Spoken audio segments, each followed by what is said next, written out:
లేని కోడలు ఉత్తమురాలు, కోడలు లేని అత్త గుణవంతురాలు. పిండి కొద్దీ రొట్టె, అడిగేవాడికి చెప్పేవాడు. మంగళైనప్పుడు లేవలేని కోడలు.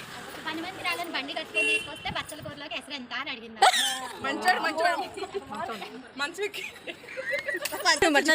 అంటే పుష్టికొచ్చాడు కూడా అదే అనమాట. అనగా అనగా రాగం, తినగా తినగా రోగం. అన్నీ ఉన్న అల్లు నోట్ల శని. వండుకున్నావు ఒకటే కూర, అడుకున్నాడు 60 కూరలు. 60 మూడు కొట్టినందుకు తోటి పళ్ళు నవ్వినందుకు ఏం చెప్పాలి మర్చిపోయింది. ఇది కూడా బాగుంది. ఆహా ఏమి రుచి. బగలమారి వంకాయట సెగ లేకుండా ఉడికిందట. మంచోడు అంటే మంచం ఎక్కి కూర్చున్నాడంట. అన్నీ నాకు అడిగి పడుకుంటే ఏమి లేదు, నాకు ఎగిరెగిరి పడింది. అల్లాకి ఎట్లు లేవు, అల్లాకి పనులు లేవు. బలిసిన అన్నమే. పిల్లికి ఎలక సాగు. అరచేతిలో వైకుంఠం చూపినట్టు అడిగేవాడికి చెప్పేవాడు లోకువ. పుట్టికి ఎగరలేనమ్మా ఆకాశానికి ఎగిరిందట.